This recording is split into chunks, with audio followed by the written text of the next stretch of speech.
Hukum kurban 1 ekor kambing untuk sekeluarga.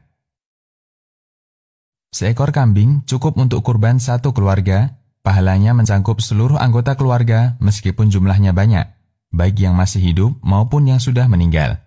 Sebagaimana ditunjukkan dalam hadis dari Abu Ayyub radhiyallahu anhu yang mengatakan, pada masa Rasulullah Shallallahu alaihi wasallam, seorang suami menyembelih seekor kambing sebagai kurban bagi dirinya dan keluarganya. Hadis riwayat Tirmidzi.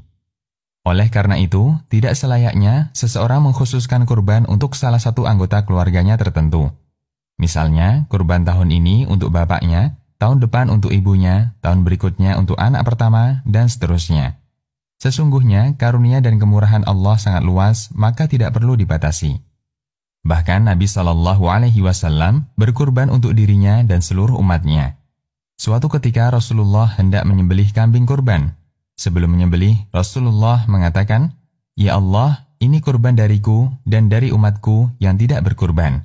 Hadis riwayat Abu Daud, Al-Hakim, dan disahihkan Al-Albani.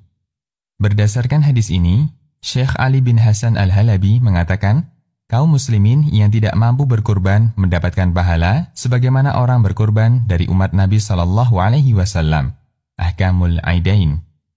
Adapun yang dimaksud, kambing hanya boleh untuk 1 orang, sapi untuk 7 orang, dan onta 10 orang adalah biaya pengadaannya. Biaya pengadaan kambing hanya boleh dari 1 orang. Biaya pengadaan sapi hanya boleh dari maksimal 7 orang, dan kurban unta hanya boleh dari maksimal 10 orang. Allahu a'lam. Batasan anggota keluarga yang tercakup dalam pahala berkurban. Siapa saja anggota keluarga yang tercakup dalam kegiatan berkurban seekor kambing? Ulama berselisih pendapat tentang batasan anggota keluarga yang mencukupi 1 hewan kurban. Pertama, masih dianggap anggota keluarga jika terpenuhi 3 hal. Tinggal bersama, ada hubungan kekerabatan, dan sahibul kurban menanggung nafkah semuanya. Ini adalah pendapat mazhab Maliki, sebagaimana yang ditegaskan dalam At-Taj' wa Iklil, salah satu kitab mazhab Maliki. Kedua, semua orang yang berhak mendapatkan nafkah sahibul kurban. Ini adalah pendapat ulama mutaakhir atau kontemporer di madhab Syafi'i. Ketiga, semua orang yang tinggal serumah dengan sahibul kurban, meskipun bukan kerabatnya. Ini pendapat beberapa ulama Syafi'iyah seperti Asy'arbini, Ar-Ramli, dan At-Tablawi. Imam Ar-Ramli ditanya, apakah bisa dilaksanakan ibadah kurban untuk sekelompok orang yang tinggal dalam satu rumah, meskipun tidak ada hubungan kekerabatan di antara mereka? Ia menjawab, ya, bisa dilaksanakan. Fatwa Ar-Ramli. Sementara Al-Haytami mengomentari fatwa Ar-Ramli dengan mengatakan, mungkin maksudnya adalah kerabatnya, baik laki-laki maupun perempuan.